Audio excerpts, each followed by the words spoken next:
الله نزل أحسن الحديث كتابا متشابها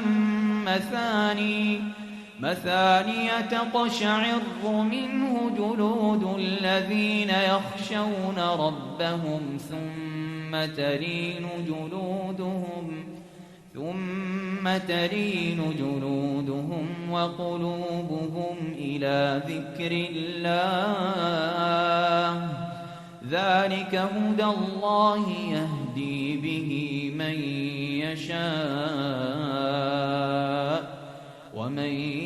يضلل الله فما له من هاد. إن الحمد لله نحمده ونستعينه ونستغفره ونعوذ بالله من شرور أنفسنا وسيئات أعمالنا. من يهده الله فلا مضل له ومن يضلل فلا هادي له، وأشهد أن لا إله إلا الله وحده لا شريك له، وأشهد أن محمدا عبده ورسوله. أما بعد، فإن خير الحديث كتاب الله، وخير الهدي هدي محمد صلى الله عليه وآله وسلم، وشر الأمور محدثاتها، وكل محدثة بدعة، وكل بدعة ضلالة، وكل ضلالة في النار. أعوذ بالله من الشيطان الرجيم. يا أيها الذين آمنوا إذا كتب عليكم الصيام يا أيها الذين آمنوا كتب عليكم الصيام كما كتب على الذين من قبلكم لعلكم تتقون. ډیرو محترمو مشرانو، کشرانو، ځوانانو، خویندو، میندو او د پیغام ټي وي مینوالو، مستمعینو، مشاهدینو، السلام علیکم ورحمة الله وبرکاته. زمونږ د نن ورځې درس دی د الصیام، روژه نیول. روژه نیول دا څلورم رکن دی د ارکان د اسلام څخه. او د روژې په باره کې چې کوم آیت کریمه ما تلاوت که، په دې آیت کریمه باندې روژه هغه فرض شوې ده په دې امت باندې، او دا په مخکینی امتونو باندې فرض وه، لیکن کیفیت کې بیا فرق و. په اسلامي امت باندې روژه د رمضان فرض ده، مکمله میاشت چې دا 10 ورځې وي یا یو کم 10 ورځې وي په کال کې. نو دا څلورم رکن دی د ارکان د اسلام څخه، لکه حدیث دی عبدالله ابن عمر رضی الله تعالی عنهما پر دلیل دی.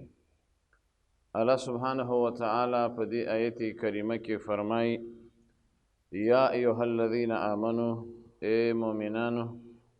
کتب علیکم الصیام، فرض کړی شوی دی په تاسو باندې روژه، کما کتب علی الذین من قبلکم، لکه مخکې امتونو باندې دا روژه فرض وه. نتیجه د روژې رزلټ لعلکم تتقون، دې دپاره چې تاسو متقیان شئ او د الله د گرفت او عذاب او جهنم نه پې بچ شئ. شهر رمضان الذي انزل فيه القرآن، د دې میاشتې څه ناشنا فضایل او مناقب دي چې یو د هغې د فضیلت نه په دې آیت کریمه کې الله سبحانه وتعالی فرمایلی دي د رمضان میاشت هغه میاشت د انزل فيه القرآن چې په دې کې الله سبحانه وتعالی د آسماني کتاب قرآن عظیم شان را لېږلی، بلکې یو روایت کې راځي څومره آسماني کتابونه، صحیفې دا په دې رمضان کې نازل شوي دي. تورات شو، انجیل شو، زبور شو، او دا قرآن کریم. نو دا د دې میاشتې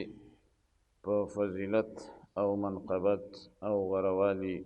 دلالت کوي. پاتې شو دا خبره چې دغه میاشت د رمضان دا روژه د نیولې فرض دي، په چا باندې فرض دی؟ نو په دې باره کې علماء کرام فرمایلی دي چې رمضان روژه فرض ده على كل مسلم عاقل بالغ قادر على الصوم. دا روژه نیول په هر مسلمان چې هغه عاقل وي، بالغ وي، او په هغه چا باندې چې د روژې د نیولو طاقت لري نو فرض ده چې ونیسي وي.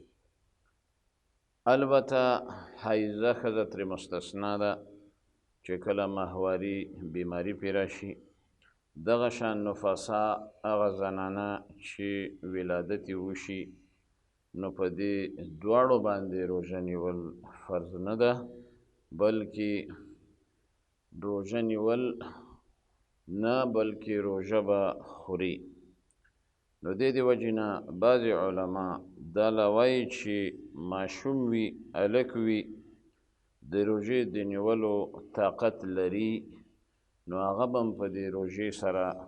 هغه ته عادت کړي او په دې سره د ماشومانو تربیت کیږي. او پاتې شوه دا مسله چې د روژې د میاشتې نیول، روژه نیول، دا به په کومو شروطو سره او په کوم وخت کې به دا روژه د رمضان هغه نیولی کیږي. نو په دې باره کې علماء کرام د روژې د نیولو د پیژندلو دپاره چې دا میاشت د رمضان ته وپیژنې نو علم راوړل هغه په 3 طریقو سره د دې میاشتې هغه حاصلیږي. اوله طریقه هغه دا ده چې رؤیت د هلال او د میاشتې، یعنی د میاشتې په لیدلو سره دا رمضان د میاشتې پیژندل او معرفت هغه کیدلی شي. نو دې وجې نه الله سبحانه وتعالی په قرآن کریم کې فرمایلی دي فمن شهد منکم الشهر فلیصمه. چا چې په تاسو کې دا میاشته ولیدله چې میاشته نوې شوه، داخله شوه، نو د میاشتې په لیدلو سره به مسلمانان، مؤمنان هغه روژه نیسي. او د میاشتې په لیدلو سره چې یو عادل مسلمان، بالغ، عاقل، مکلف مسلمان هغه په گواهی وکړه نو په دې سره هم د رمضان د میاشتې لیدل او روژه نیول هغه لازمیږي او فرضیږي. ځکه حدیث د عبدالله ابن عمر رضی الله تعالی عنهما هغه پې دلیل دی چې شهادت علی الرؤیت په دې سره روژه هغه نیولی کیږي. او درېیمه طریقه د روژې د نیولو او د میاشتې د پیژندلو هغه د قدرمنو چې کله د شعبان میاشت 10 ورځې پوره شي بیا به د رمضان میاشت هغه به داخلیږي او ته به بیا روژه هغه نیسي. دې وجې نه په دې باب باندې حدیث دی، نبی کریم صلی الله علیه وسلم فرمایي فإن غم علیکم، کله چې په تاسو باندې وریځه وه او پټه پاتې شوه هغه میاشته او وریځه کې خو میاشت نه لیدل کیږي، فاقدروا له، نو تاسو به مکمله میاشت هغه پوره کړئ د شعبان 10، د هغه نه بعد بیا هغه د روژې میاشته ده. نو په دغه 3 طریقو سره د دې رمضان د میاشتې پیژندل او معلومیدل او بیا روژه نیول دا پې کیږي. پاتې شوه دا خبره چې په دې میاشت کې د فرضي روژې وخت چې دا وخت د کوم وخت نه شروع کیږي. نو وخت علماء کرام هغه ذکر کړی په تفصیل سره چې طلوع الفجر الصادقه، چې کله فجر صادقه هغه شروع شو، وخت داخل شو، یو فجر کاذب دی او یو فجر صادق دی. فجر صادق دې ته وایي چې کله د مانځه وخت هغه داخل شي، د مونځ ټیم شي، نو په دې وخت کې به د روژې نیول شروع شي الی غروب الشمس، تر لمر پرېوتلو. دا د دې روژې د نیولو هغه وخت دی. د دې وجې نه علماء کرام دا خبره هم ذکر کوي چې لابودي وي د فرضي روژې دپاره نیت قبل الفجر، چې سهار به نه وي راختلي او تا به د روژې نیت هغه کړي، او دغه پشمنۍ چې ورته وایي سحري او سحور، دا خپله په نیت باندې دلالت کوي. پاتې شو دا خبره چې دا روژه په څه شي باندې فاسدېږي یا خرابېږي، نو هغه شیان چې روژه پرې ماتېږي، فاسدېږي، نو هغه معلوم دي او معروف دي زموږ او ستاسو په شریعت کې او په دین کې، چې یو د هغې نه جما کول دي او نزدېکت او کوروالی دی په فرج کې، قبول کې. نو جما او په کوروالي باندې په دغه انسان باندې دا روژه هغه خرابه شوه، ماته شوه، او بیا به د دې قضایي خامخا دی راګرځوي او کفاره هم پرې لازمیږي، چې د هغې بیا ترتیب علماء کرامو ښودلی دی چې 2 میاشتې پرله پسې روژه ده، او که د دې وس نه بیا اطعام 60 مسکینا، د 15 ورځو روژه نیولو نه بعد وسې نه بیا به د 15 مسکینانو او غریبانو نس مړول وي، روټۍ ورکول وي. او که د دې وس نه نو بیا هېڅ شی په دې باندې هغه نشته، لکه حدیث هغه په دې باندې دلیل دی. نو بیا دویم مفسد او د فساد چې روژه پې خرابېږي هغه دی الاکل والشرب، یعنی خوراک کول او څښاک کول، هغه هم په قصدن سره، او که چیرې په نسیان وي، په هیره سره وي، نو بیا حدیث کې راځي دا میلمستیا ده د طرفه د الله سبحانه وتعالی، په هغه باندې بیا روژه نه خرابېږي. دریم مفسد د مفسداتو او د ماتونکو د روژې چې روژه پې خرابېږي هغه د انزال د مني، یعنی وتل د مني دي، چې دا که په سبب د تقبیل وي، ښکلول د خپلې بیبي، او لمس وي، یا په طریقې د استمنا وي، یعنی بعضې خلک په لاس سره خپل مني هغه راوباسي، د یو بیله بیماري ده، بعضې خلک په دې باندې اخته دي. نو او یا دا چې احتلام یې وشي د خوب په لیدلو سره، هغه ایسته احتلام یې وشي، نو په دغه وخت کې روژه هغه بیا نه ماتېږي، په دې معنی چې په خوب کې شیطان دوکه کړي، نو بیا په دې وخت کې روژه یې نه خرابېږي. او دا 3 مفسدات اتفاقي مفسدات دي چې په دې سره روژه هغه خرابېږي. بل مفسد د مفسداتو د روژې نه هغه اخراج الدم و د وینې ویستل دي، چې هغه په حجامت سره وي، یا د تبرو دپاره یو سړی وینه وباسي. اما که چېرته د ټیسټ دپاره چې هغې ته تحلیل وایي په لغت د عربي کې، نو په هغې باندې چې لږ معمولي شان وي، نو هغه بیا وایي روژه نه پې ماتېږي. نو هغه داسې مثال لري چې لکه بغیر د ارادې نه د انسان نه وینه هغه وبهیږي، پوزه یې وینې شي، خونې بیني شي، نو علما کرام په دې وخت کې فتوا یې دا ده فلا یفسد الصوم، دا روژه یې نه خرابېږي. پنځم اتفاقي مفسد د مفسداتو د روژې نه هغه د قی کول، عمدن په قصد سره الټې کول چې ته ستوني کې ګوته واچوې او قصدن ته الټې وکړې په ډکه خوله سره، بعضې علما وایي نو دغه قی کول هغه بیا ستا روژه ماتوي. او یو اسې الټې سړي ته ورشي بغیر د اختیار نه، په هغه باندې بیا روژه نه ماتېږي. دې د وجې نه کله داسې کېږي لکه د انسان په د حلق کې ګرد و غبار هغه دننه شي، یا مزمزه وکړي په اوداسه کې،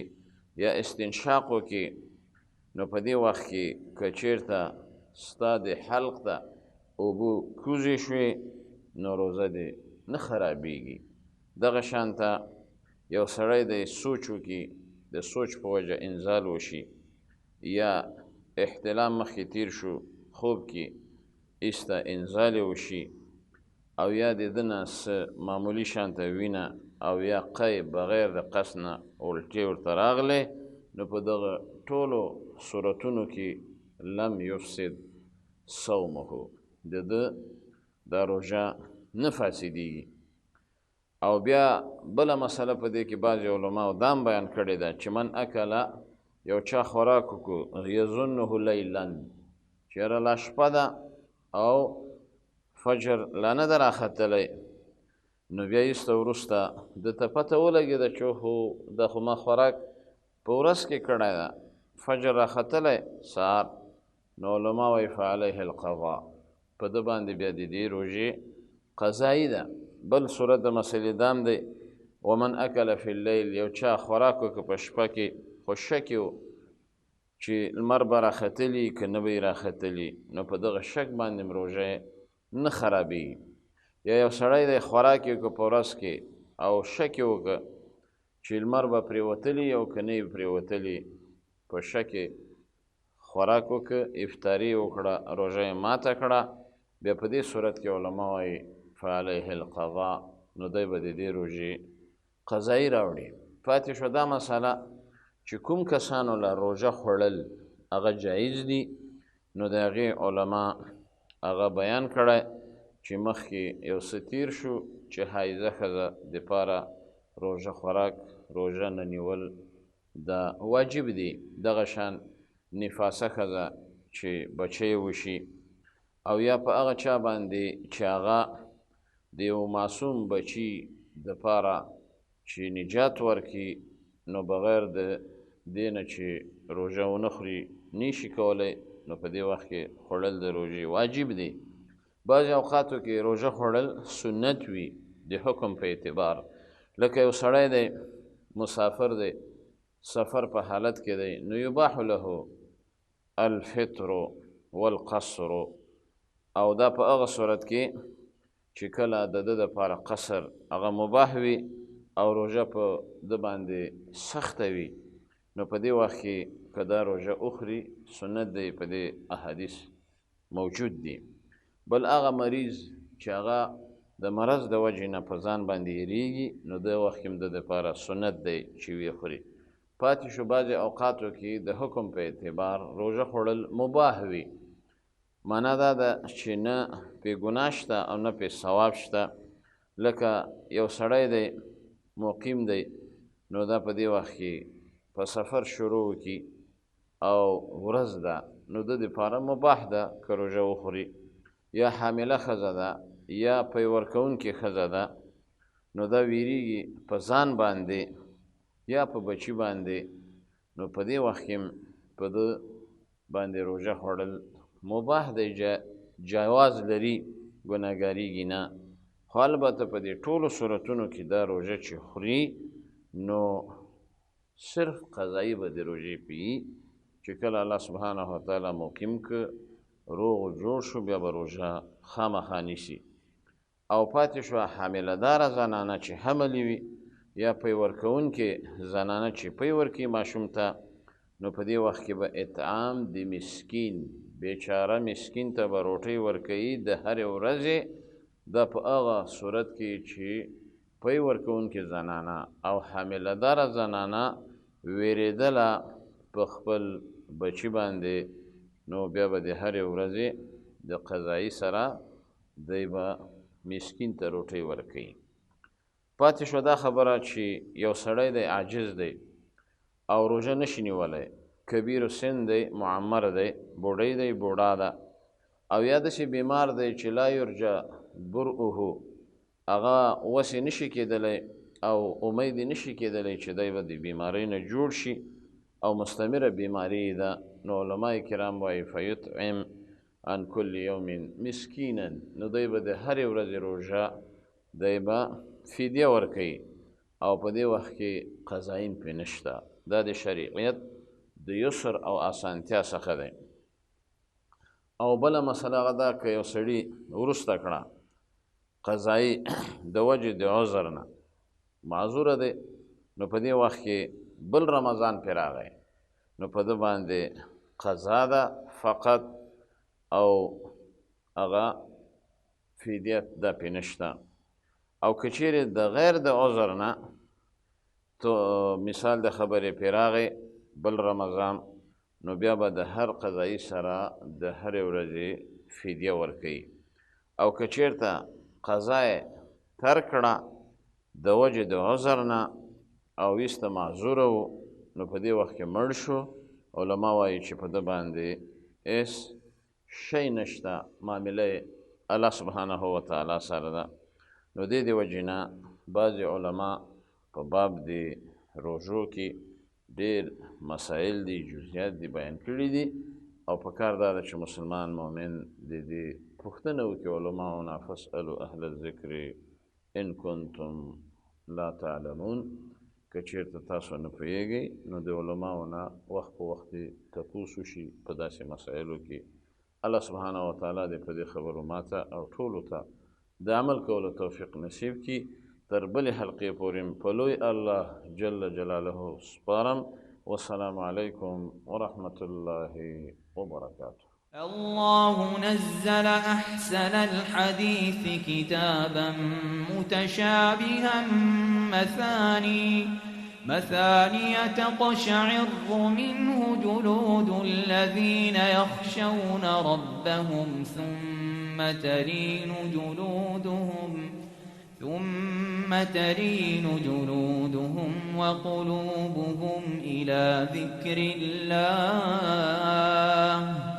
ذلك هدى الله يهدي به من يشاء ومن يضلل الله فما له